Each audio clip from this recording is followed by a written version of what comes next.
ओम मंगलम भगवान विष्णु। শ্রীমদ্ ভাগবত গীতার বিষাদ যোগ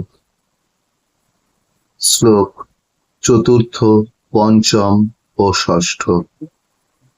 অত্র সূরা মহেশ্বসা ভীমার্জুন সমাযুধি युयुधान विराटश्च द्रुपदश्च महारथः धृष्टकेतुश्चैकितान काशीराजस्य वीर्यवान् पुरुजित् कुन्तिभोजस्य शैवश्च नरपुङ्गवः युधामनुश्च विक्रान्त उत्तमौजश्च वीर्यवान् सौभद्र द्रौपदेयाश्च सर्व एव महारथा।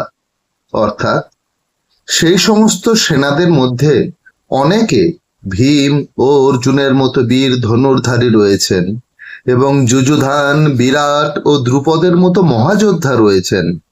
সেখানে ধৃষ্টকেতু, চেকিতান, কাশীরাজ, পুরুজিৎ, কুন্তিভোজ ও শৈব্যের মতো অত্যন্ত বলবান যোদ্ধারাও রয়েছেন। সেখানে রয়েছেন অত্যন্ত বলবান যুধামন্যু, প্রবল পরাক্রমশালী উত্তমৌজা, সুভদ্রার পুত্র এবং দ্রৌপদীর পুত্রগণ। এইসব যোদ্ধারা সকলেই একজন মহারথী।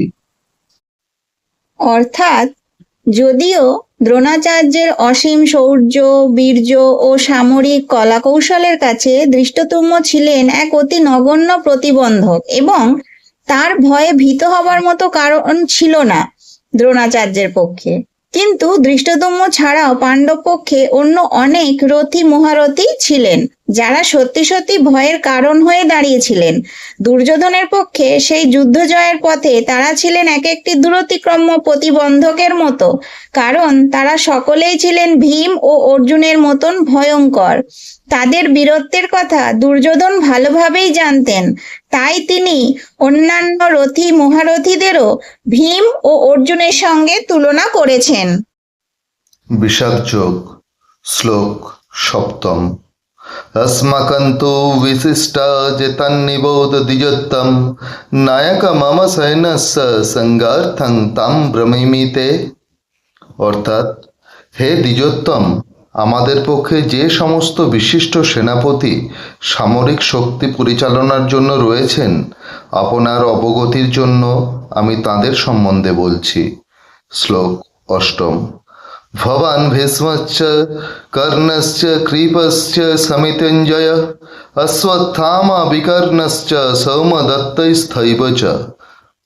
অর্থাৎ সেখানে রয়েছেন আপনার মতনই ব্যক্তিত্বশালী ভীষ্ম, কর্ণ, কৃপা, অশ্বত্থামা, বিকর্ণ ও সৌমদত্তের পুত্র ভূরিশ্রবা, যারা সর্বদা সংগ্রামে বিজয়ী হয়ে থাকেন। অর্থাৎ পাণ্ডব পক্ষের রথী মহারথীদের বর্ণনা করার পর দুর্যোধন তার সপক্ষে যে সমস্ত বীরেরা যোগদান করেছেন তাদের বর্ণনা করেছেন। বিকর্ণ হচ্ছেন দুর্যোধনের ভাই, অশ্বত্থামা হচ্ছেন দ্রোণাচার্যের পুত্র এবং সৌম্যদত্তী বা ভূরিশ্রবা হচ্ছেন বাল্মীকের রাজার ছেলে। কর্ণ ছিলেন অর্জুনের বৈমাত্রেয় ভ্রাতা, কেননা রাজা পাণ্ডুর সঙ্গে বিবাহ হওয়ার আগে কুন্তী দেবীর কোলে তার জন্ম হয়। কৃপাচার্যের যমজ ভগ্নীদ্বয়ের সঙ্গে দ্রোণাচার্যের বিবাহ হয়।